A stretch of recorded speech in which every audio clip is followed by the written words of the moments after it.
সেটা হচ্ছে যে আল্লাহ নবী সাল্লাল্লাহু আলাইহি সাল্লামকে আল্লাহ পাঠিয়েছে, তো তিনি নূরের তৈরি না মাটির তৈরি, এই একটা বড় দ্বন্দ্ব আমাদের সমাজে আছে। মেদিনীপুর, হাওড়া, হুগলি, মুর্শিদাবাদ, গোটা পশ্চিম বাংলা, পাকিস্তান, বাংলাদেশ, ভারত, এ বড় দ্বন্দ্ব আছে। নবীজি কিসের তৈরি?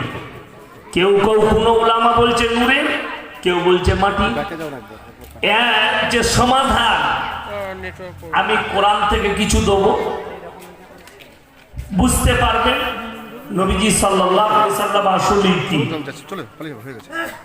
আল্লাহ কেন পাঠিয়েছে, কি উদ্দেশ্য পাঠিয়েছে। আল্লাহ রাসূল এসেছে, তিনাকে পাঠালেন রাহমাতুল লিল আলামিন করে, গোটা পৃথিবীর মানুষের জন্য রহমত স্বরূপ। আর আল্লাহ কোরআন পাঠিয়েছে। আজকে এটা মাদ্রাসার জলসা। কোরআনটাকে আমরা মনে ভেবে নিয়েছি এই কোরআনটা আল্লাহ পাঠিয়েছে কোরআন খানি করে মানুষকে জান্নাতে পাঠাবার জন্য। এই কোরআনটা আল্লাহ পাঠিয়েছে কোরআন পড়ে কবর জিয়ারত করার জন্য। এই কোরআনটা আল্লাহ পাঠিয়েছে খালি রমজান মাসে খতম শোনার জন্য। এই কোরআনটা আল্লাহ পাঠিয়েছে যেটার দ্বারা রমজান মাসে খালি মা বোনরা তেলাওয়াত করবে না। আপনার বোঝা ভুল হয়েছে। শুধু এই কারণে কোরআন আসেনি।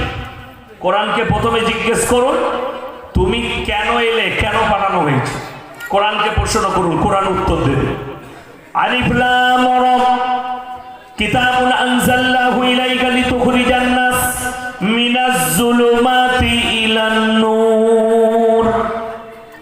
হে নবী, পৃথিবীর মানুষকে বলে দাও কোরআন, তুমি নিজে বলো আল্লাহ আমাকে পাঠিয়েছে মানুষকে অন্ধকার জগৎ থেকে আলোর পথটা দেখাবার জন্য। জোরে বলুন সুবহানাল্লাহ।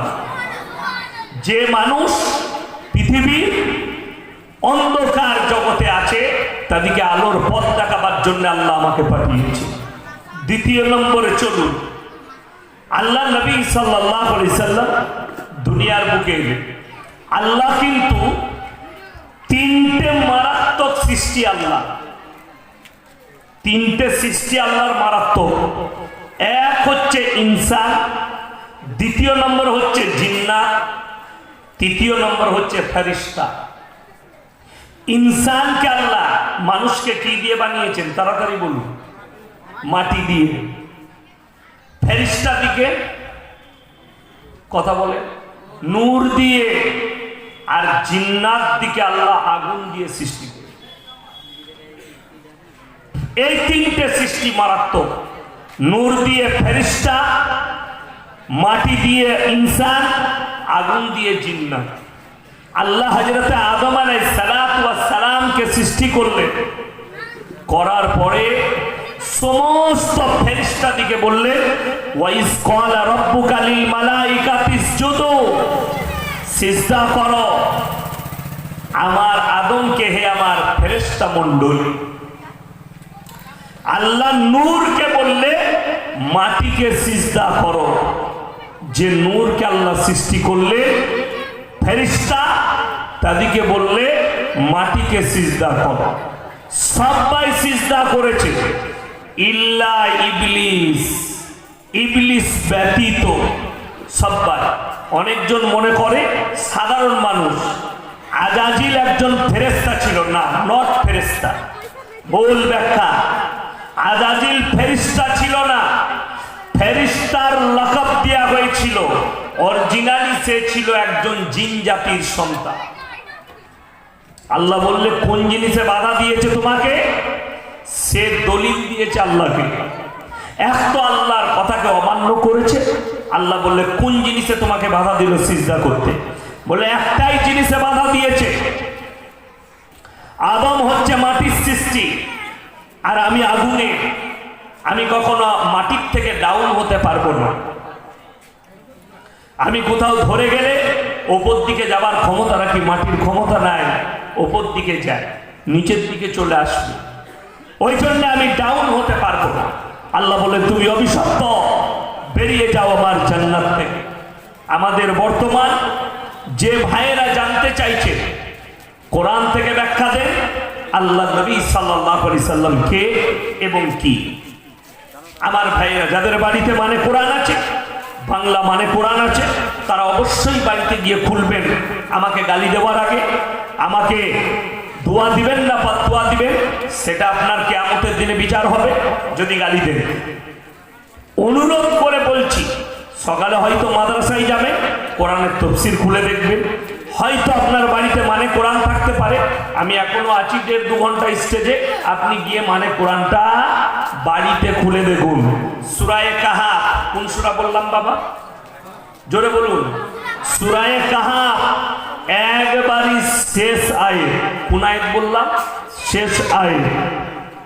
কুল ইন্নামা আনা বাশারুম মিসলুকুম ইউহা ইলাইয়া আন্নামা ইলাহুকুম ইলাহুন ওয়াহিদ ফামান কানা ইয়ারজু লিকাআ রাব্বিহ ফালইয়ামাল আমালান সালিহান ওয়া লা ইউশরিক বিইবাদাতি রাব্বিহ আহাদা।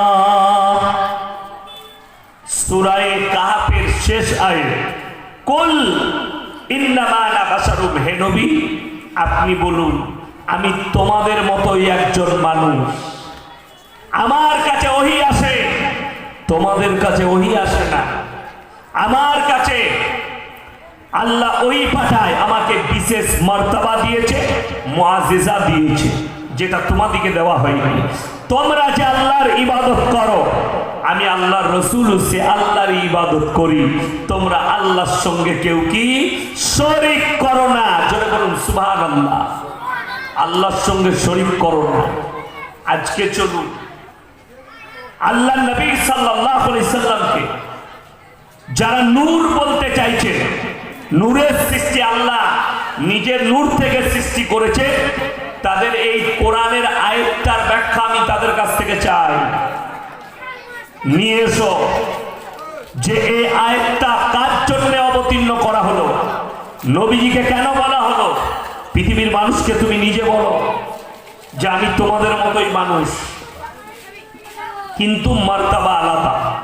শুনেলেন আল্লাহ এবং রাসূল সাল্লাল্লাহু আলাইহি সাল্লাম, আল্লাহ বড় মর্যাদা দিয়ে নবীজি সাল্লাল্লাহু আলাইহি সাল্লামকে সৃষ্টি করেছেন, কিন্তু আল্লাহ এবং রাসূল এই দুজনকে একটা কাঁটায় ওজন করা যাবে না। আমাদের দেশের কিছু ভণ্ড আছে, তারা নবী আর রাসূলকে একটা কাঁটায় ওজন করতে চায়। হাওড়া জেলায় 24 পরগনায় অনেক গজল গায়ক আছে। ষষ্ঠাতে ছিলেন, সৃষ্টিতে এলেন, মুহাম্মাদুর রাসূলুল্লাহ। এই গজলটা যে পড়বে তার ঈমান চলে যাবে, যে শুনবে তার ঈমান যাওয়ার খতরা আছে। তার মানে ষষ্ঠাতে ছিলেন, সৃষ্টিতে এলেন, যিনি আল্লাহ তিনি নবী। জোরে বলুন নাউজুবিল্লাহ। এই ভাষাটার কারণে যিনি আল্লাহ তিনি নবী নয়। আল্লাহ এবং রাসূলের মধ্যখানে যে দেওয়ালটা আল্লাহ তুলেছেন, ওই দেওয়ালটার নাম হচ্ছে দরুদ। সবাই একবার বলুন সাল্লাল্লাহু আলাইহি ওয়াসাল্লাম। এই দরুদের মানে হচ্ছে আল্লাহ তুমি রাসূলের উপরে রহমত বর্ষিত করো। চলুন পরবর্তী আলোচনায় যাচ্ছি। পশ্চিম বাংলায় গড়ে বর্তমানে 3.5 কোটি মুসলমান আছে সরকারের হিসাব। যদি 3.5 কোটি মুসলমান থাকে, 2 কোটি মুসলমান বেঈমান হয়ে বসে আছে। 1.5 কোটি মুসলমান আছে। 2 কোটি মুসলমানে ঈমান আছে নাকি, মুসলিম আছে নাকি, এটা সন্দেহ জায়গায়। যদি বলেন কেন, তোমার আখলাকে, তোমার চরিত্রে, তোমার ব্যবহারে।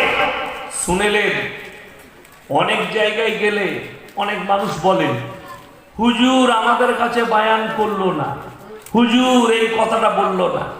আজকে আমি শুনেলেন এমন ছিলে যাব বুঝতে পারবে, গোল আলু মাল আমি নয়। আজকে বায়ানগুলো শুনে যান, কেউ যদি বাধা দিতে আসো তার কলারটা ধরে আমি গাড়িতে ভরে নিয়ে যাবো। আমি কিন্তু আমার বক্তব্য দেবো, কোনো মৌলবীর ভাষা বলবো না, কারো বাধা মানবো না। আমি জলসায় যাব, বক্তারা যাবে, হুজুর আমাদের এখানে চোর বেশি, চোর নিয়ে বলবেন না। হুজুর সুদখোর বেশি, সুদ নিয়ে বলবেন না। কোনটা বলবো বে? গল্প শোনাবো? ওই বক্তা আমি নয়। তোমার কোন জায়গায় গিয়ে আঘাত লাগবে তুমি সেই জায়গায় মহলামটা লাগাও, ঘা আমি করে দিয়ে যাবো। আমি আমার অস্ত্র ছুড়বো, কার কোন জায়গায় ঘা লাগবে আমার জানার দরকার নেই। কালকেই আমি আর তৈবুর রহমান ভাই আমার পরে যিনি আসবেন, আমার বড় ভাই, একসাথে ছিলাম মেদিনীপুরে সাতকুই মাদ্রাসায়। তো আমার আগে একজন বাচ্চা ছেলে গজল পড়ছিল, মেয়ে ছেলে, বাচ্চা মেয়ে, খুব সুন্দর গলা, আল্লাহ খুব ট্যালেন্ট দিয়েছে। তো সব উলামারা বসে আছে, সে ড্যান্স করে করে নেচে নেচে গজল পড়ছে, গোটা স্টেজে ঘুরে ঘুরে কোমর মচকিয়ে মচকিয়ে গজল পড়ছে। তো আমি এটা ভাবলাম যে প্রতিবাদ কেন করে না, ভালো লাগে। আমি কিন্তু থাকতে পারিনি, প্রতিবাদ করেছি, এটা হারাম।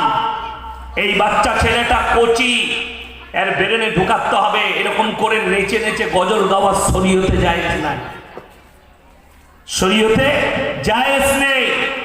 এটা বলার ক্ষমতা নাই। আমি মেদিনীপুরে জায়গার নাম করব না। একজন মুফতি সাহেব নামাজ পড়ছে ফজরের, আমিও পড়ছি। একজন ইমাম তার বাপতি মসজিদ নামাজে ভুল করেছে, কেউ কোনো উত্তর দিচ্ছে না, তাকে সওয়াল করছে না। আমি কানে কানে মুফতি সাহেবকে জিজ্ঞেস করলাম, হুজুর কিছু বলছেন না, নামাজটা তো হয়নি। কি বলছি জানেন? আমি বাবু ঝগড়া করতে পারবো না। আমি বললাম তুমি বাবু মুফতিও হতে পারবো না। আমি তাকে বললাম, ওই নামাজ ভুল হয়েছে, হয়নি নামাজ। তো আমার দিকে ঘুরে তাকালো, বলে হুজুর কি ভুল হয়েছে? আমি তুমি যেটা পড়লে কোরআনে আছে ফিরাউন ने रसूल का नाफरमानी, আর সে পড়ছে রসুল ने ফিরাউন का नाफरमानी। মানেটা এটা দাঁড়ালো যে রসুল ने ফিরাউন का नाफरमानी की। আমি বললাম नमाज हराम हो चुका है, तुमने गलत पढ़ दिया, दोहराओ नमाज को। সে বেচারা চুপচাপ দাঁড়িয়ে নামাজ আবার দৌড়ানো হলো। প্রতিবাদ তো করতে হবে অন্যায়। আজকে আমি বলে যাচ্ছি, একটা একটা করে বলবো, আখের মতো ছিলব। ওষুধটা সকালবেলায় নাহলে রাতের বেলায় লাগিয়ে দিবেন দুয়ার পরে। আমার পরে ভক্ত আছে, তারা যদি মহলম লাগিয়ে দিয়ে যেতে পারে তা লাগিয়ে দিবেন, কিন্তু আমি মহলম লাগাবো না, আমি ছিলব। ছিলাটা শুনে নেন, এরপর একটা একটা করে। তুমি নিজেকে মুসলমান বলে দাবি করেছ, একজন হাত তুলে বলুন আমার জানা নেই মদ খাওয়া হারাম। সবাই জানে না? জানে না? একজন বলুন সুদ খাওয়া হারাম, আমি জানি না। একজন দাঁড়িয়ে বলুন জিনা করা হারাম, আমি জানি না। একজন দাঁড়িয়ে বলুন যে এপ্রিল ফুল পালন করা ইসলামে জায়েজ আছে। একজন দাঁড়িয়ে বলুন লটারির টিকিট কাটা জায়েজ আছে, হারাম, এটা আমার জানা নাই। একজন দাঁড়িয়ে বলুন জুয়া খেলা হারাম, এটা আমার জানা নাই। একটা মুসলিম দাঁড়িয়ে বলুন এখানে। খালি স্টেজে বসে আর জলসায় আর লোকের কাছে চায়ের দোকানে হিন্দু সমালোচনা করলে হবে না। তুমি তার চরিত্র থেকে তোমার চরিত্র হাজার গুণের খারাপ, তুমি এটা জানো? একমাত্র বিচার হবে তাদের। বিচার কিয়ামতের দিনে কাদের হবে জানেন? ইমানদারদের। কাদের বিচার হবে? ইমানদারদের। বেঈমান কাফেরের তো যে কলমা পড়েনি তার তো বিচারের কোনো রাস্তা নাই। ফি নারি জাহান্নাম খালিদিনা ফিহা, তার জন্য তো জাহান্নাম রেডি আছে। যে কলমা পড়েনি, আল্লাহকে বিশ্বাস করেনি। কিন্তু তুমি মাথায় টুপি লাগালে দিয়ে সুদ খাচ্ছ, মাথায় টুপি লাগালে বেটার বিয়েতে পণ নিচ্ছ, মাথায় টুপি লাগালে লোককে মিথ্যা কথা বলছো, মাথায় টুপি লাগালে তুমি অন্যায় করে মানুষের মালকে আত্মসাৎ করছো, মাথায় টুপি লাগালে মদ পান করছো, মাথায় টুপি লাগালে সুদ খাচ্ছ, মাথায় টুপি লাগালে ঘুষ খাচ্ছ। তুমি নিজেকে মুসলমান বলে দাবি করো, তুমি মার খাবে না, তাকে মার খাবে। কথাটা বুঝতে পেরেছেন না পারেননি? চলুন একটা করে বুঝাই।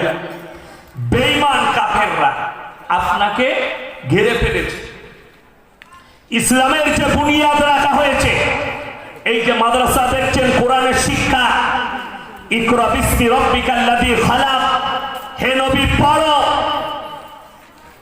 ইসলামের বুনিয়াদটাই রাখা হয়েছে এডুকেশন আর শিক্ষার উপরে। এডুকেশন আর শিক্ষা। আমার একটা জলসাই আছে, আপনারা যে এলাকায় বাস করছেন আর একটু পেরিয়ে গেলেই এই পশ্চিম মেদিনীপুর, বাঁকুড়া ছাড়িয়ে এলাম, বাঁকুড়া, পুরুলিয়া, পশ্চিম মেদিনীপুর, ঝাড়খণ্ড, বিহার, এই জায়গায় সব থেকে বেশি বসবাস করে আদিবাসীরা, দলিতরা। ঠিক বললাম না ভুল বললাম? কথা বলে। আদিবাসীরা সব থেকে বেশি এই পশ্চিম মেদিনীপুর, বাঁকুড়া, পুরুলিয়ায় আছে আমাদের রাজ্যের মধ্যে। বাকি ঝাড়খণ্ড আলাদা রাজ্য। চলুন, এদের কাছে সব থেকে বেশি কম মেরেছে কে জানে? কোন ধর্মের মানুষ? ওদের কাছে দাওয়াত কারা পৌঁছাইছে? খালি শিক্ষা না থাকার কারণে, ধার্মিক শিক্ষা না থাকার কারণে, এডুকেশন না থাকার কারণে খ্রিস্টানরা তাদের কাছে দাওয়াত পৌঁছাতে সক্ষম হয়ে গেছে। কেন? খ্রিস্টানদের দাওয়াত হচ্ছে পয়সার দ্বারা। কিসের দ্বারা বললাম? টাকার দ্বারা। আপনার জানা নাই, মেদিনীপুরে খোঁজলেন, পশ্চিম মেদিনীপুরে খ্রিস্টানরা আদিবাসী গ্রামে স্কুল বানিয়ে দিয়েছে, তাদেরকে বাড়ি বানিয়ে দিয়েছে, তাদের ছেলে মেয়েদের পড়ালেখার দায়িত্ব নিয়েছে, তাদের স্কুলে পড়ানো হচ্ছে, তাদের গির্জায় পড়ানো হচ্ছে। আর এই আদিবাসীরা সব থেকে বেশি খ্রিস্টান ধর্মে অবলম্বী হয়েছে। তার কারণ একটাই, না এদের নিজের ধর্ম সম্পর্কে জ্ঞান আছে, না দুনিয়াবি এডুকেশন আছে। সেম কেস একরকমই। কার? এক শ্রেণীর মুসলমানের। না দুনিয়াবি এডুকেশন আছে, না দ্বীনি শিক্ষা আছে, যার কারণে বেশিরভাগ মুসলিম তারা ঈমান হারা হয়ে বসে আছে। অথচ আমাদের নাম রেখেছে এরা মাদ্রাসা ছাপ, আমাদের নাম রেখেছে এরা মাদ্রাসায় পড়া মৌলবি। এরা কি জানে? তুমি পৃথিবীর ইতিহাস পড়োনি, পৃথিবীর ইতিহাসটা তুলে দেখো। ইসলামে পৃথিবীর প্রথম সভ্যতার নাম হচ্ছে মিশর মুসলিম সভ্যতা। তোমার জানা নাই? খোলো, পৃথিবীর ইতিহাস খুলবে। ইসলামের খোলার দরকার নাই। তুমি বলবে এটা ইসলামের ইতিহাস। পৃথিবীর ইতিহাসটা তুলো, বুঝতে পারবে। পৃথিবীর বিশেষজ্ঞরা জানে, যারা গবেষণা করে তারা জানে পৃথিবীর প্রথম সভ্যতার নাম হচ্ছে মিশরের মুসলিম সভ্যতা। আমার মুসলিম ভাই, আমার ইসলাম দরদি ভাইরা শুনে রে, আপনি যেটা ভাবছেন সেটা নয়। এই শিক্ষা না থাকার কারণে, এডুকেশন না থাকার কারণে মুসলমান কোন জায়গায় পৌঁছেছে বলে দিই। তসলিমা নাসরিন,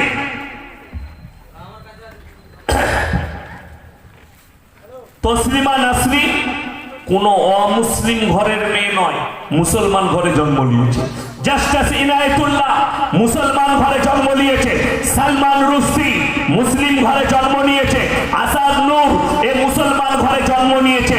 তারেক ফাতেহি পাকিস্তানের এই হারামখোরের আওলাদটাও মুসলমান ঘরে জন্ম নিয়েছে।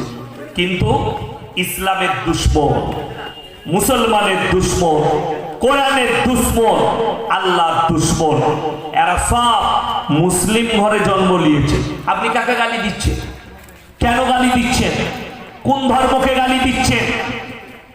তুমি আজকে আমি দেখেছি ফেসবুকে অনেক মুসলিম যুবক, অনেক মুসলমান যারা অ্যান্ড্রয়েড মোবাইল ইউজ করছে, তারা এই ফেসবুকে এসে, হোয়াটসঅ্যাপে এসে আমাদের দেশে আমরা অনেকে বাবরি মসজিদ নিয়ে দুঃখ প্রকাশ করছি। আমাদের বাবরি মসজিদ ভেঙে গেল। ওরে হারামখোর, তুই কাঁদছিস বাবরি মসজিদের জন্য, আর তোর জন্য কাঁদছে তোর গ্রামের মসজিদ। তুই জীবনে নামাজ পড়তে যাস না। কথাটা বুঝতে পারলেন না? পারলেন না? তুমি জীবনে তোমার মসজিদে নামাজ পড়ো না। আর আমি বলে যাচ্ছি, জানবেন এর মধ্যেই আল্লাহ মঙ্গল রেখেছে, এর মধ্যেই আল্লাহ মঙ্গল রেখেছে। এটা বিশ্বাসের নাম ঈমান। যদি এটা বিশ্বাস না থাকে তার ঈমান কমজোর। আল্লাহ যেটা করেন মঙ্গলের জন্য করেন, এটা মাথায় রাখবেন। কাবা ঘর ভাঙতে গিয়েছিল আব্রাহা বাদশাহ, আল্লাহ আবাবিল পাখির দ্বারা রুখে তাদেরকে ধূলিসাৎ করেছিলেন। কিন্তু তোমার চোখের সামনে মসজিদ ভেঙে গেল, আল্লাহর মদদ আসেনি, তার মানে তুমি তো মসজিদকে মহব্বতই করোনি। বড় কষ্ট লাগে, তুমি এটা ভাবো না? তোমার গাফলতির কারণে তোমার সিজুয়ার মসজিদও ভেঙে যেতে পারে। কেন? যখন তুমি অবহেলা করবে, যখন তুমি শুনেলে। ইতিহাস পড়ুন, ইসলামে স্পেনটা কোনো খ্রিস্টান ইহুদি নাসারাদের দেশ ছিল না, স্পেনটা ছিল মুসলিম রাষ্ট্র। আজকে সেই দেশটা খ্রিস্টান ইহুদি নাসারাদের দেশ হয়েছে, তার কারণ হচ্ছে মুসলমানের গাফলতি দুটো জিনিসে, দিনী শিক্ষায়, দুনিয়াবী শিক্ষায়। এই দুটোতেই গাফলতি, যার কারণে আপনাদের এই অবস্থা। বড় কষ্ট লাগে। এই দুটো মোবাইল কার?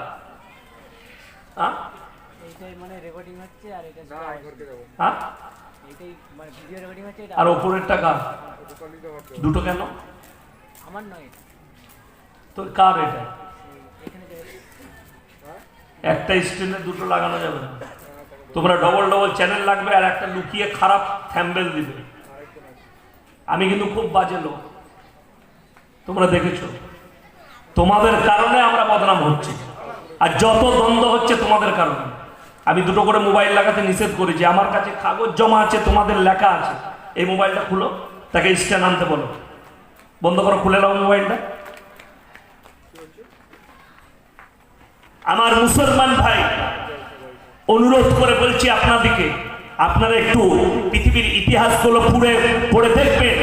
স্পেনে এই সিজুয়ার মতো মসজিদ আর মাদ্রাসা, বড় বড় মাদ্রাসার মসজিদগুলো আজকে মদের বার হয়ে আছে। মদের বার আর ড্যান্সের বার করেছে, দেহ ব্যবসার আড্ডাখানা তৈরি করেছে। তার কারণ মুসলমানের গাফলতি। আপনারা জানেন পৃথিবীতে ইহুদি কত আছে? 90 লাখ। কত বললাম? কথা বলে না? 90 লাখ। শুনে নেন শিক্ষিত মুসলমানরা, যারা মৌলবীদিকে গালি দাও, মৌলবীদের 4টা 5টা করে ছেলে হয়, বলে না? হুজুররা 5টা করে ছেলে নেয়, এরা বুকাবে, স্কুলে যায়নি বলে নেয়। তুমি শিক্ষিত, খোঁজ নাও। ওই ইহুদির বাচ্চারা পৃথিবীতে প্রমোট করছে, তাদের দ্বারা ছোট সংসার করো, সুখী হবে। একটার বেশি বাচ্চা লাও না।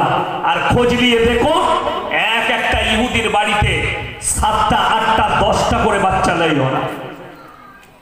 ওরা বাচ্চা নেয় কেন?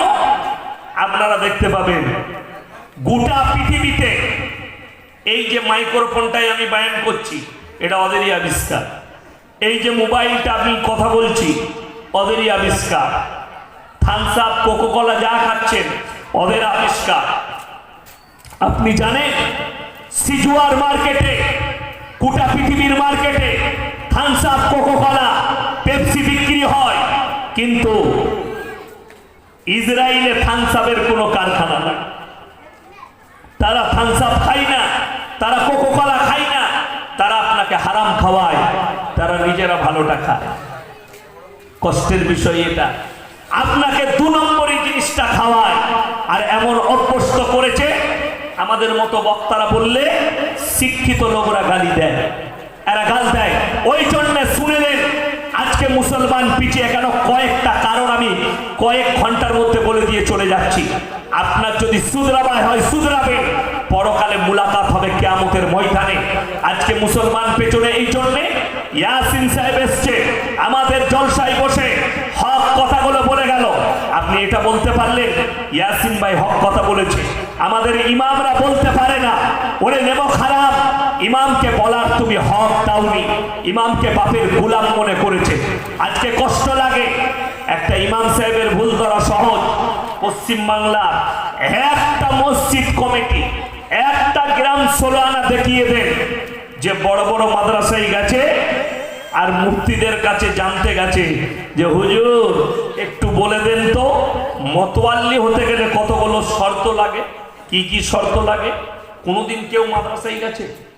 সিজুয়া মাদ্রাসায় এসছে কেউ? কোনো গ্রামের লোক কোনোদিন এসছে? হ্যাঁ না বলুন, ভয় কে করছেন? এ ভয় করছে। আমি আছি তো, ভয়ের কিছু নেই, কেউ আসবে না।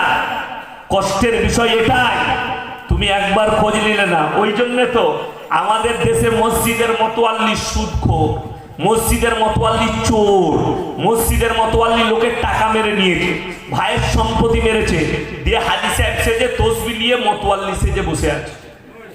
আমি বললি খারাপ বলবি, গাল দে আমাকে, কোনো অসুবিধা নাই, কিন্তু আমি হকটা বলে যাচ্ছি বাস্তব। আমাকে যদি বলে বায়ান করতে পাবি না, গাড়ি রেডি আছে, নেমে পালিয়ে যাবো, কোনো অসুবিধা নাই, কিন্তু আমি বলে যাব। যতক্ষণ স্টেজে থাকবো এইভাবেই বলে যাব। শুনেলে ইমামকে মর্যাদা দিয়েছে, ইমামকে বাপের গোলাম মনে করেছে। ইমামকে কেউ বলেছে দাঁড়িয়ে মসজিদে হক কথা বলবেন, কারো পরোয়া করবেন না, আমরা কমিটির লোক আপনার পাশে আছি, তাইলে তোমার গ্রামে আর সুদখোর থাকতো না, তোমার ঘরের গ্রামে লটারিওয়ালা থাকতো না, তোমার গ্রামে জুয়া খেলা হতো না, তোমার গ্রামে কোনো মুসলিম লটারির টিকিট বেচতে পারতো না। ইমাম যেদিনে লটারির বয়ান করে দিবে, তার পরের দিন থেকে চায়ের দোকানে চক্রান্ত শুরু হয়ে যাবে, ইমামকে কি করে তাড়াবি তারা। ঠিক বললাম না ভুল বললাম? ইমাম যেদিনে সুদের বয়ান করে, ইমামকে তাড়ানোর চক্রান্ত। আমার বর্তমানের কথা বলছি, বর্তমান টাউনে কোন থানা কোন গ্রাম বলবো না, তারা শুনলে কষ্ট পাবে, কিন্তু একটা আল্লাহ সাক্ষী আছে, যদি কসম খেতে বলেন কসম খেয়ে বলতে পারি, রমজান মাসে মাইয়াত হয়েছে।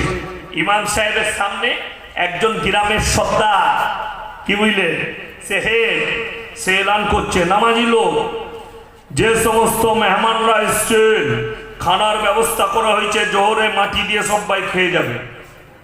ইমাম সাহেব বললে রমজান মাসে খানা এলান করা হারাম। ইমামকে চলে যেতে হয়েছে, ইমামকে চলে যেতে হয়েছে, তাড়িয়ে দাও। আর আমি বলে যাচ্ছি, রমজান মাসে মাইয়াত বাড়িতে খানা রান্না করা হারাম। কোন বাপের বেটা মৌলবি থাকলে আমাকে বাধা দিয়ে দেখাও, কোন বাপের বেটা থাকলে আমাকে প্রতিবাদ করে দেখাও। আমি শওকতের বেটা বুক ফুলিয়ে ফতোয়া দিয়ে গেলাম।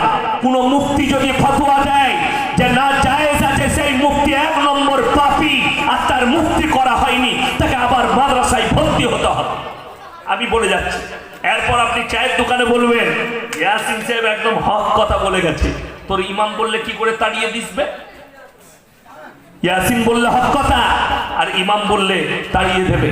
কষ্ট এটাই লাগে, লাখ লাখ টাকা খরচ করে 20,000 30,000-এর বক্তা এনে বাংলাদেশ থেকে 80,000-এর বক্তা আনছে হারামখোররা, আর 3 লাখ 4 লাখ খরচ করে জলসা করাচ্ছে। আর ইমামকে যদি ইমাম সাহেব দাঁড়িয়ে জুম্মার দিনে বলে সালাম আলাইকুম, আপনারা তো সবাই জানেন বাজার দর কেমন, এই 5,000-এ কি চলে, ওটা 10,000 করলে ভালো হতো, বলে ইমামকে তাড়াবে, 6,000-এ ইমাম পাবে, ওকে দাঁড়িয়ে ওর পেছনে। ঠিক বললাম না ভুল বললাম? এটা বাস্তব বলছি। তোমার লজ্জা শরম আছে, তোমার হায়া আছে, সেই কওমের কখনো উন্নতি হতে পারে যে 30,000 নিয়ে 80,000 1 লাখ টাকা দিয়ে বক্তা নিয়ে এসে যারা জলসা করায়? বড় কষ্ট লাগে। গুজরাট থেকে, উত্তরপ্রদেশ থেকে, ইউপি থেকে, বিহার থেকে 1 লাখ 1.5 লাখের বক্তা আনছে। কোন বক্তা আবার বলে হোটেলে ছাড়া থাকি না, দামি দামি হোটেলে থাকবে, হোটেলের ভাড়া লাগবে 20,000 নাই, সেখান থেকে 4 চাকা করে এনে তার পেছনে 3 লাখ খরচ করে জলসা করছো। হাইরে মুসলিম সমাজ, কিন্তু ইমামকে 10,000 বেতন দিতে গেলে তোমার গায়ে বাজে। আমি বলে যাচ্ছি, এই বর্তমান যুগে কোন মুফতি যদি ফতোয়া দেয় যে রেট করে যে বক্তারা পয়সা লিখছে তার জলসা শোনা যাবে না, সেই মুফতি হচ্ছে নেমো খারাম এবং গাদ্দার মুফতি। আমি শওকতের বেটা চ্যালেঞ্জ দিয়ে বললাম, যদি টক্কর লিবার হয়, মেদিনীপুরে জলসা আছে, যে কোনো স্টেজে টক্কর লিবে, আমি তোমার মুখ থেকে শুনতে চাই কবার বয়ান করেছ ইমামের বেতন বাড়াও, কবার বলেছ ইমাম দিকে সম্মান দাও, কবার বলেছ ইমামের সঙ্গে আদবের সঙ্গে কথা বলো। তুমি মুফতি হয়েছ, ডিগ্রি নিয়েছ, কোনোদিন ইমামের পক্ষে বলতে পারোনি। তুমি নিজের স্বার্থ রেখে কথা বলো, তোমার মতো মুফতিরা কিয়ামতের দিনে পাকড়াও হবে। আমি শওকতের বেটা বলে গেলাম, ফ্রি জলসা করব, যারা ফতোয়া দিচ্ছ শুনে নাও। ইমামদের বেতন পশ্চিম মেদিনীপুরে 40,000 50,000 করুন, এই শওকতের বেটা ফ্রি জলসা করবে ইনশাআল্লাহ। চ্যালেঞ্জ, ফ্রি জলসা করব, ইমামদের বেতন 50,000 করুন। সিজুয়া মাদ্রাসা দেখছেন না, এই সিজুয়া মাদ্রাসায় আর জায়গা থাকবে না ইমামদের 50,000 বেতন করলে। অনেক লোক চায়ের দোকানে সমালোচনা করে, কি বলে, মাদ্রাসা কি চালাচ্ছে, ছেলে নয়, মাদ্রাসায় বাচ্চা নয়, 5 বছর থেকে একই রকম বাচ্চা। বাচ্চা কি করে আসবে? তুই ইমামকে মূল্য দিয়েছিস? একটা ছেলে যখন চোখের সামনে দেখবে একটা ইমামকে অপমান করা হচ্ছে, ইমামকে অপদস্থ করা হচ্ছে, একটা মৌলবীকে অপদস্থ করা হচ্ছে, সেই ছেলেটার মিজাজে ঢুকবে, যা হোক করে খেটে খাবো, কিন্তু ইমামতি করবো না, মৌলবী হবো না, মাদ্রাসায় পড়বো না। কথাটা বুঝতে পেরেছেন না পারেন? কথা বুঝাচ্ছি, গুদা বাংলায় বায়ান করছি। তুমি ইমামকে সম্মান দাওনি, 50,000 বেতন করো। আমি চ্যালেঞ্জ দিয়ে বলে গেলাম, মাস্টার, ডাক্তার, প্রফেসর, ইঞ্জিনিয়ার সবাই এসে বলবে আমার একটা ছেলেকে হাফিজ করে দাও।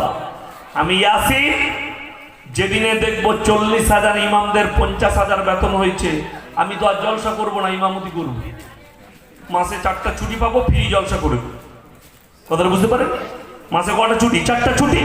4 দিন যারা ডেট পাবে মাসে 4টা জলসা ফ্রি করে দেবো ইনশাল্লাহ, নিজের গাড়িতে এসে। 50,000 বেতন পাবো, রাঁধা ভাত পাবো, বইয়ের পাশে ঘুমাতে পাবো, তকবীরে উলার সঙ্গে 5 ওয়াক্তের নামাজ পড়বো। এর থেকে সুখ আর কিছু হতে পারে? আমি তো বলেছি যে অত সহজ নয়। বক্তারা যারা রেট করছে তারা আগে জান্নাতে যাবে। যে বলবে খুশি করে দাও, সে বক্তাটি আটকে যাবে কিয়ামতের দিন। কেন? যদি বলেন হুজুর দলিল দেন, ইসলামে মামুলাত পরিষ্কার হতে হবে।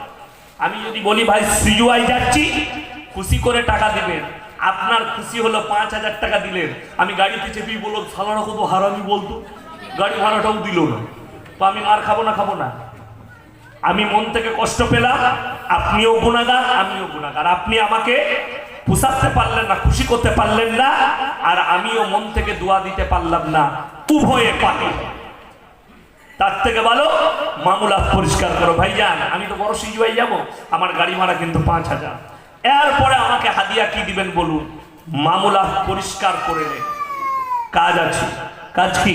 নেকি পাবে, কোন রকমের পাপ নেই। আপনি লিবেন না আলহামদুলিল্লাহ, অন্য বক্তার বায়ান শুনবেন। শুনেলেন আজকে আমাদের সমাজে 2টো লোক সম্মান পেয়েছে। কটা লোক? 2 জনের কাছে ফেরে পড়ে আছেন আপনারা। সমাজের লোক মুসলিম, 2টো লোকের কাছে, 2টো মৌলবীর কাছে, এক তাবিজওয়ালা, এক বক্তা। কথা বলি, এই 2 জনের কাছে কিন্তু ফেরে পড়ে আছে। আমি জীবনে আমার মাদ্রাসায় বলিনি আমার বেতন বাড়া। কেন বলিনি? আমি তো আমার মাদ্রাসার শিক্ষকরা মাসে যেটা পাচ্ছে আমি এক রাতে সেটা কামাই করছি। কথাটা বুঝতে পারেননি? বুঝাতে পারলাম।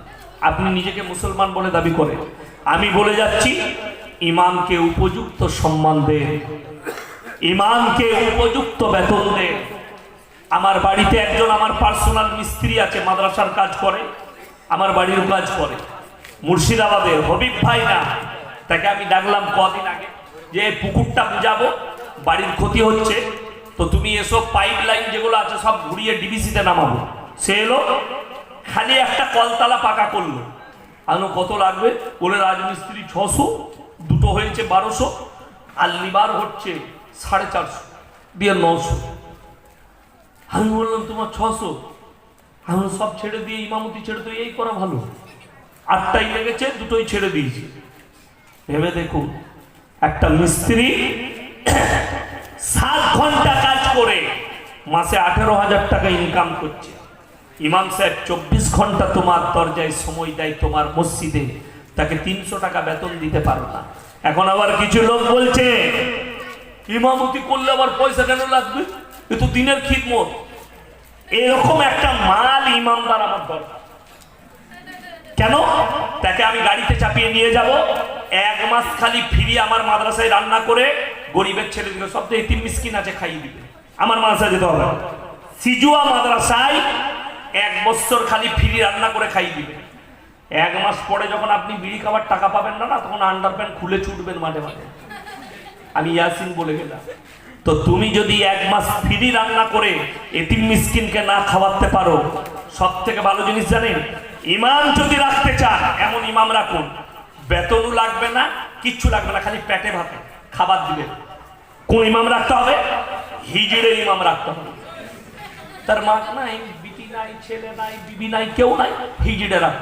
আমাদের কিন্তু আপনার বিয়ে হয়েছে না হয়নি? দুটো। এ তো বরকতি লোক। কথা বুঝতে পারেননি? কি লোক বললাম? আপনারা হাসছেন। দুটো কি বিয়ে করা হারাম নাকি? কে বললো আপনাকে? আপনারা জানান। আরে আমাদের দেশের হারাম করের আওলাদরা, কিছু মিডিয়া वाले কুত্তা, তারা বলছে আরবের শেখরা দুটো তিনটে করে বিয়ে করে। করে না করে না কথা বলে? আরবের, কাতারের, কুয়েতের, ইয়ামানের যারা ধনী আছে, শুনেলেন হাদিসে আছে, যদি কার অধিক সম্পত্তি থাকে, শারীরিক ক্ষমতা থাকে, তুমি একটা বিয়ে করো না, তুমি তিনটে চারটা বিয়ে করো। কেন? অনেকগুলো সংসার হবে, চারটা মেয়ে খেতে পাবে, তাদের পরিবার তৈরি হবে, তোমার সম্পদের হিসেব তোমাকে কম লাগবে। জোরে বলুন সুবহানাল্লাহ। বেটে যাবে। তো দুটো বিয়ে তো বরকতে। তা বলে এটা নয় যে হুজুর যখন বলে গেছে কালকে আর একটা করে নেবো, আমিও মার খাবো তুমিও খাবে। হ্যাঁ হ্যাঁ, এটা বিরাট ব্যাপার। বলে হুজুর বলে গেছে তোদের কথা তো শুনবো না, আমি করবই করবো, দিয়ে আমিও মার খাবোই খাবো। দুটো বিয়ে শুনেলে নয়। তোমার মনে যদি সন্দেহ জাগে দুটো বউকে সমান চোখে দেখতে পারবো না, তখন তোমার জন্য একটাই বিবি যথেষ্ট। ইনি হোক আর আমি হয়, ইনি হোক আর উনি হোক, পৃথিবীর যে দুটো বিয়ে করবে আর একটা বউকে যদি 400 টাকা দামি শাড়ি দেয় আর একজনকে যদি 500 টাকা দামি দেয়, সে যদি তাহাজ্জুদ গুজার হয় তারপরও কেলানি খাবে, দিহাই মার খাবে। এটা লিখে নিয়ে যায় আমার ভাই। আমি যেটা এরপর শুরু করব, আপনাদের কাছে হাত তুলে বলুন, আজ থেকে আমরা সবাই মুমিন হব। জোরে বলুন ইনশাআল্লাহ। মুমিন হব। মুমিনের দাম আছে, কিন্তু বেঈমানের দাম না। বেঈমান কাকে বলে? যারা সামনে একরকম পেছনে একরকম। মাল যে দিয়েছে সবাই নিয়ত করে মালের প্রতি মহব্বত করবো না। জোরে বলুন ইনশাআল্লাহ। এই মালেতে দুনিয়া টিকে না, সম্পদে দুনিয়া পাওয়া যায় না। সম্পদ থাকলে সুখ পাওয়া যায় না, টাকা থাকলে সুখ পাওয়া যায় না। আমার জলসা খুলে শুনে নেবে, কলকাতায় ভালো ভালো ধনী, এরকম বাড়িতে দামি দামি সোফা আছে, সারা রাত মদ খেয়েছে 12টা পর্যন্ত, রাত 1টায় ঘর ঢুকে আন্ডার প্যান্ট পরে সুপার উপরে শুয়ে আছে, আর বউ শুয়ে আছে কুকুরের সাথে। তারা কোটি টাকার মালিক, বউ কুকুরের সাথে। আর আমরা গরিব মলবি, রাতের বেলায় এশার নামাজ পড়ে ভাত খেয়ে বিবির গলায় হাত রেখে ফজর পর্যন্ত ঘুমাতে পেরেছেন। আল্লাহর কাছে সিজদায় পড়ে কাঁদুন, আল্লাহ আমার থেকে বড় সুখী আর কেউ নেই। তাতে ডাল ভাত খান আর সবজি ভাত খান। আল্লাহর কসম করে বলছেন, এই লোকটা সুখী যে খুশি খুশি নিজের পরিবারের সঙ্গে রাত কাটালো। কিন্তু যারা মনে করছেন টাকাই সুখ, আজকে বলে যাচ্ছি, যারা মনে করছেন হুজুর আপনি বলছেন টাকার প্রয়োজন আছে, নাহলে চলবে কি করে, আপনাকে বলে দিই, আপনি মাসে 30,000 রোজগার করেন, আপনাকে লটারির টিকিট কাটতে হয়। তোমার সিজুয়া মসজিদে ইমামের বেতন কত? 10,000। যদি তোমার 30,000-এ তোমাকে প্রত্যেক দিন 10টা লটারির টিকিট কাটতে হয়, 10,000-এর ইমামকে কটা কাটা দরকার? মাদ্রাসা শিক্ষকদের বেতন সমাজের সব থেকে কম বেতন ইমাম আর মৌলবীদের। ঠিক বললাম না ভুল বললাম? স্টেজে বসে আছে আলেমদের পোশাক দেখুন, আর আপনাকে দেখিয়ে দেবো কোটিপতি লোক। আমি বর্ধমানে একটা ডাক্তারের নাম করব না, এত বড় ডাক্তার কান্নাক গলা। তো আমি একজন মোল্লা সাহেব, আমি তখন প্রথম ফারেক হয়ে খাগড়াগড় মাদ্রাসায় ছিলাম, যেখানে খাগড়াগড় কাণ্ড হয়েছিল। তো আমি সেই মাদ্রাসার হেড মোল্লার কানে প্রবলেম হলো, মেডিকেল কলেজে অপারেশনের ডেট দিয়েছি। তো আমি সাথে গেছি, তো ওনাকে অতীতে ঢুকবে। তো 4-5টা মেয়ে এসে বলল এই দিকের দাড়িটা চাঁচতে হবে। আমি কেন? বললে ওইটাই পয়জন থাকতে পারে। আমি তোরা যে ওটিতে কাজ করছিস মাসে কদিন মাথা ধুস? বলে হুজুর একবার। আমি তোরা নেড়া হয়ে আয়, তোদের মাথায় এত উকুন আছে, এত পয়জন আছে বলে বুঝানো যাবে না, নাহলে ল্যাবে পরীক্ষা করবো চুল কেটে তোদের, যে তোদের চুলে পয়জন আমি বললাম, আরে হারামখোর, এই মৌলবি 5 ওয়াক্তের নামাজে 5 বার উজু করে আর দাড়িগুলো ধোয় আর খিলাল করে, এর দাড়িতে পয়জে দিয়ে ডাক্তার বেরিয়ে এলো। আর আমার মুডে আলাদা, জেলা আমার, জায়গা আমার। আমি বললাম, এই কে বললে, কোন ডাক্তার বললে না, বল কে বললে যে দাড়ি কাটতে হবে? ডাক্তার আমি জানি না, ইনি ডাক্তার। সে এমন ড্রেস পরে আছে মনে হচ্ছে সে মেথর। কিন্তু কত বেতন পাই জানেন? বর্ধমান মেডিকেল কলেজে 96,000 টাকা বেতন। 4 দিন ডিউটি করে কলকাতার পিজিতে, সেখানে পাই 1,10,000, 2,05,000 টাকা মাসে বেতন। কিন্তু এমন জামা পরে আছে মনে হচ্ছে ভিক্ষা ফিক্ষা করে, নাহলে পরিষ্কার করে। সে বলছে, স্যার আমি ডাক্তার। আমি বলিনি, এরা খুব খচ্চর, ওদিকে মারেন। ডাক্তার আমাকে নিজে বলছে ওদিকে মারেন। আমরা চলো জেল লাগাও, দিয়ে এদিকে চিট দিয়ে দিলে অপারেশন হয়ে গেল। আমি আল্লাহকে বললাম, আল্লাহ তোমার কৃপা, তোমার দয়া যে তুমি আমাদেরকে ভালো পোশাক পরাচ্ছ, যে পোশাকের দ্বারা আল্লাহ আমাদেরকে সম্মান দিয়েছে। জোরে বলুন সুবহানাল্লাহ। এই গরিব মৌলবীদের পোশাকগুলো দেখো, আল্লাহ আমাদেরকে সাদা পোশাক পরিয়েছে। আজকে আমি লালুর চায়ের দোকানে দাঁড়িয়েছি, বেলিয়া তো লালুর চায়ের দোকানে চা খায়, পেরিয়ে এলে দাঁড়িয়েছি।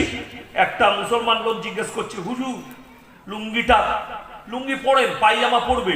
আমি, তোর প্যান্টার দাম কত? বলে, হুজুর 450 টাকা। আমরা হারাম করে, এটার দাম হচ্ছে 1700 টাকা, বাংলাদেশের মাল। অনেক দাম তো। আমরা, হ্যাঁ ওই জন্যই তো তোর আর আমার পার্থক্য। আজকে আপনাদেরকে দুঃখের সঙ্গে বলছি, এই উলামা দিকে দেখে যারা ক্রিটিসাইজ করে তারা শুনে যান, আমাদের টুপি, আমাদের দাড়ি, আমাদের জামা দেখে যারা ক্রিটিসাইজ করে, যারা আমার বাবাজি আছেন, শুনেলেন কিয়ামত কত কাছে। আমার যুবকরা শোনো, কান খুলে আমি এরপর যে নসিহতগুলো করতে যাচ্ছি একটা একটা করে শুনেলেন, আপনার কাজে আসবে, পরকালটা সুন্দর হবে। এমন একটা যুগ ছিল, মানুষের এত অভাব ছিল, তারা অভাবে ছিঁড়া জামা সেলাই করে পড়েছে। ঠিক বললাম না ভুল বললাম? ছিঁড়া জামা সেলাই করে পড়েছে আমাদের বাপ দাদারা। এমন একটা যুগ ছিল, মানুষের ভাদ্র আশ্বিন মাসে খাবার থাকতো না বাড়িতে। ঠিক বললাম না ভুল বললাম? তখন অভাব যেত, মানুষ কি করত? খুদ, আমাদের দেশে খুদ বলে। আমি আব্বার মুখে শুনেছি, মায়ের মুখে শুনেছি যে যখন আমরা বউ হয়ে আসি, এমন অভাব ছিল, খুদ ফুটিয়ে মানুষ খেত। তখন ভাত মনে করে, চাল না থাকলে ভাদ্র আশ্বিন মাসে টানের মাস বলা হতো, মানুষের তখন টান হতো। ভাদ্র আশ্বিন মাসে মানুষ অভাবে, আমি শুনেছি আমার আব্বাজি পালকিতে বিয়ে করতে গেছে। পালকি ছিল না তখন? পালকি ছিল। আমার আব্বাজি 80 বছর বয়স হলো, পালকিতে। তার আগের যুগে আমার আব্বা যখন তার দাদু মানে বাচ্চার বিয়ে দেখেছে, তখন কিসে? তখন দেখেছে পালকি নয়, তখন মানুষ সাইকেল করে যেত, সাইকেল চেপে। আচ্ছা, আগেকার যুগে বিয়েতে সাইকেল দিলে বলতো না, একটা সাইকেল দিয়ে যাবে, বলতো না? আমার বাচ্চারা জানতো। তখন সাইকেল দেওয়াটাও অনেক দামি ছিল না? এখন কিন্তু পরিবর্তন হয়েছে, বাইক লাগে। শুনেলেন, মানুষ তখন অভাবে ছিঁড়া জামা পরতো, আর এখনকার হারামখোররা স্বভাবে ছিঁড়া জামা পরছে। কথা বুঝতে পারেননি? আমার সিজু আর লোক বুঝবে, আর এখন বুঝতে পারেন না। আরে নতুন প্যান্ট কিনে নিয়েছে হারামখোররা, বেলেটে করে বাড়িতে ফাড়ছে, দেখেন না? তো এটা স্বভাবে নয় তো অভাবে কি? মা বলছে নতুন প্যান্ট ফাটছে কেন? বলে তুই বুঝবি না, এটা ডিজাইন। আমাদের দাদুদিকে কবরে যদি বলা হয় যে ছিঁড়া প্যান্ট পরছে, এটা ডিজাইন, তো আঁতকে উঠে যাবে। ছিঁড়া ডিজাইন কি বে? হ্যাঁ, কবরে আঁতকে যাবে লোক। এই তো হচ্ছে। যারা শুনেলেন, যারা এই মৌলবি দিকে দেখছেন, আমি আল্লাহর কসম খেয়ে বলে যাচ্ছি, হে আমার যুবক, হে আমার যুবতীরা, তোমরা যাদিকে ফলো করছো পশ্চিমী দুনিয়াকে, তোমরা যাদিকে ফলো করছো পৃথিবীর দুনিয়াকে, ওই আতিশদের থেকে বেশি মূল্য এই উলামাদের, যাদের মুখে দাড়ি আছে, টুপি আছে, নামাজি আছে। তোমার জানা না, তুমি অনুসরণ করছো ওই হারাম করতে, যাদিকে মুসলমান বলাই যাবে না।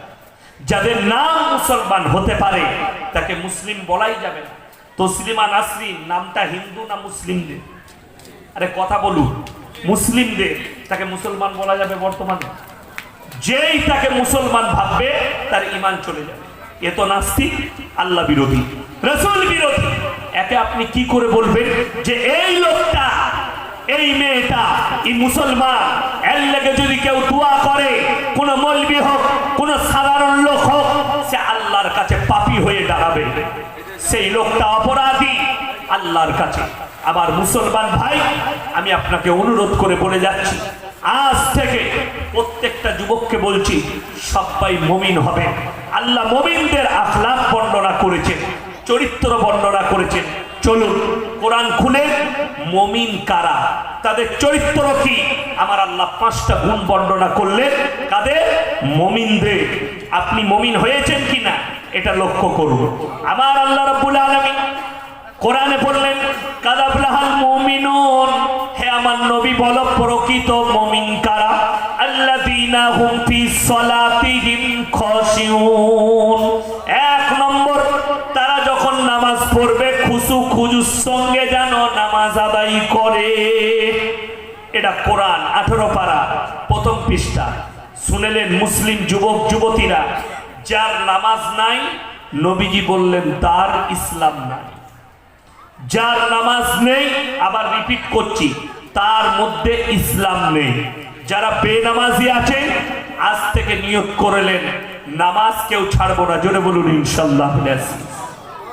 নামাজ, আপনি বলছেন হুজুর নামাজ তো পড়ছি, নামাজে কিন্তু আমার মনোযোগ নাই। মনোযোগ দিবেন, দিতে চান? শুনলেন নবীজি সাল্লাল্লাহু আলাইহি সাল্লাম বললেন, নামাজে যখন তোমরা দাঁড়াবে তার আগে পৃথিবীর সমস্ত হাজতকে সেরে নাও। পায়খানা লাগলে পায়খানা, ভোগ লাগলে খাবার, তোমার যেটা প্রয়োজন থাকবে সেরে নাও, তারপরে নামাজে দাঁড়াও। নামাজে দাঁড়িয়ে তোমরা ভাববে, নবীজি বললেন ফাইন্নাহু ইয়ারা, মনে মনে ভাববে আমি আল্লাহকে দেখতে পাই বা না পাই, আমার আল্লাহ আমাকে অবশ্যই দেখছেন। নামাজে যখন নিয়ত বাঁধবে মনে মনে এটা ভাববে, আমি আল্লাহকে দেখতে পাই বা না পাই, আমার আল্লাহ আমাকে অবশ্যই দেখছেন। এই নিয়তে নামাজ কেন পড়বে? যদি কেন মনে প্রশ্ন জাগে, হুজুর নামাজ কেন পড়বো? নামাজ এমন একটা হাতিয়ার, ইন্নাস সালাতা তানহা আনিল ফাহশাই ওয়াল মুনকার, নিশ্চয় নামাজ এমন একটা ইবাদত, মানুষ যখন নামাজ পড়ে নামাজ তাদেরকে অশ্লীল কাজ থেকে সরিয়ে ভালো কাজের দিকে নিয়ে যায়। জোরে বলুন সুবহানাল্লাহ। নামাজ কম্পালসারি, আপনাকে পড়তেই হবে। দেখবেন একটা গজল আছে আমাদের, খুব সুন্দর গজল, কি? কাজকে বলো নামাজ আছে, নামাজকে বলো না যে কাজ আছে। এ হীরের মতো দামি কথা। কাজকে বলো নামাজ আছে, নামাজকে বলো না যে কাজ আছে। আমাদের দাওয়াতের সাথীরা যখন চায়ের দোকানে হোক, যেখানে হোক, যে কোনো জায়গায় দাওয়াত দিতে যায়, যাই না যাই না, আড্ডা মারছে, ভাই আমরা এসছি আলহামদুলিল্লাহ, নামাজ পড়ুন, মসজিদে চলুন, আল্লাহর ভয় দেখায়। দাওয়াতের সাথীরা দাওয়াত দিতে যায়, অনেকজন ভাবে কি হবে, নামাজ পড়ে কি হবে, নামাজ পড়ে কি হবে, এটা অনেক চুনার নিয়ম। অনেকজন মনে মনে ভাবে এরা তো দাওয়াত দিতে আসছে। দেখবেন দাওয়াত দিতে গেলে যারা দাওয়াতের সাথী আছেন, দুটো জিনিস লক্ষ্য করবেন, বুঝতে পারবেন, মানুষ চিনতে পারবেন। আমরা যখন গিয়ে দাওয়াত দিয়ে যখন বলে ভাই সবাই মাগরিবের সময় মসজিদে আসুন, ইনশাআল্লাহ দিনের কথা হবে, মাগরিবের নামাজটা মসজিদে পড়ুন, তো দুটো লোক ইনশাআল্লাহ বলে। কটা লোক বললাম? দুটো কোয়ালিটির ইনশাআল্লাহ। একজন বলে ইনশাআল্লাহ যাচ্ছি, মানে এই মালটা যাবি না। আর যে বলবে ইনশাআল্লাহ ভাই চেষ্টা করছি, ইনশাআল্লাহ যাবো, এর যাওয়ার সম্ভাবনা আছে। যে লোকটা ধীর স্থির ভাবে মনের সাথে বলল ইনশাআল্লাহ যাচ্ছি, চলুন যাবো ইনশাআল্লাহ, আর যে বললে চিন্তা ইনশাআল্লাহ যাচ্ছি, ও মাল মোটেই যাবে, পরে ইনশাআল্লাহ বলছে যে আমি যাবো না। কেন বলুন তো? কোয়ালিটি বোঝা যাবে, নম্রতা, ভদ্রতা, বিনয়ী বোঝা যাবে। শুনেলে আমার মুসলমান ভাই, নামাজটাকে নামাজের মতো পড়ুন। নবীজি বললেন যার নামাজ নাই তার মধ্যে ইসলাম নাই। যেমন আগামীতে আমাদের শবে বরাত আসছে না আসেনি, আর কদিনই বাকি আছে, এক সপ্তাহের মতো কিংবা 10 দিন বাকি আছে শবে বরাত। 13 তারিখেও হতে পারে, আপনার 12 তারিখে শবে বরাত যতটা দেখতে পাচ্ছি, এরপর চাঁদের উপরে নির্ভর করছে। চলুন আপনাদেরকে বলে দিই, শবে বরাতে আমার জন্য অপপ্রচার হয়েছে। ইয়াসিন সাহেব বলেছে শবে বরাত পালন করা যাবে না। হ্যাঁ, আমার কাদের জন্য বলেছি? যারা মনে করেছে মেদিনীপুর, হাওড়া, হুগলির ছেলেরা তারা শবে বরাত পালন করে, জীবনে এক ওয়াক্তের নামাজ পড়ে না। আর শবে বরাতে হালুয়া রুটি ইসলামী শরীয়তে নাই। শবে বরাতে আগরবাতি, মোমবাতি নেই। আপনাকে মেদিনীপুরে দেখিয়ে দেবো, পূর্ব মেদিনীপুরে একটা গ্রামে গেছি শবে বরাতে রাতে জলসা করতে, দেখছি গোটা কবরস্থানে কি লাইট, কবরগুলোতে আগরবাতি, মোমবাতি দিয়ে দিয়েছে গোটা দেওয়ালে। আমরা এগুলো কি বলে, রাতের বেলায় মরা লোকরা সব বাড়িতে আসে না, হোঁচট খেয়ে পড়ে যাবে, আমরা এর থেকে ভালো লাইট লাগিয়ে দিতিস জেনারেটর করে, কোনো মোমবাতিতে রাস্তা এমনি দেখতে পাবে না, অন্ধকার। এই কত বড় দুর্নীতির কথা বলুন তো, যে মানুষ মরে গেলে তারা শবে বরাতের রাতে আসে। এগুলো হচ্ছে হাদিসুন নিসা, মেয়েদের হাদিস। এগুলো আপনার আমার হাদিস নয়, দাদির হাদিস। এই আপনাকে দেখিয়ে দেবো, পশ্চিমবাংলায় শবে বরাতের একদিন আগে থেকে অনেকগুলো গ্রামে বোম ফাটে না, দুড়ু ফাটা ফুটু, মনে হয় কারগিলের যুদ্ধ শুরু হয়েছে। হ্যাঁ, পুলিশরাও ভয় খেয়ে যায়, আল্লাহ মারামারি লেগে গেল নাকি, তাড়াতাড়ি ছুটে আসে। তারা এসে দেখে না, এটা এদের পরব। বড় কষ্টের বিষয়, আমাদের দেশের সনাতনী অমুসলিম ভাইরা তারা দেওয়ালিতে বোম ফাটায়, আপনি শবে বরাতে ফাটান, পার্থক্য কিছুই নাই। বড় কষ্টের বিষয়, শবে বরাতে হালুয়া নাই, রুটি নাই। শবে বরাতে নামাজ পড়বেন, শুনেলেন? শবে বরাতে কেউ যদি নামাজ না পড়ে গুনাহগার হবে? কথা বলে না? এ হুজুররা আছে, জিজ্ঞেস করলে কেউ যদি নামাজ না পড়ে শবে বরাতে পাপ হবে? শবে বরাতে কেউ যদি রাত্রে নামাজ না পড়ে গুনাহ হবে না। কেন গুনাহ হবে না? ওটা নফল নামাজ। কি নামাজ বললাম? নফল, সুন্নত, ওয়াজিব, ফরজ নয়, নফল নামাজ। কেউ যদি বলে শবে বরাত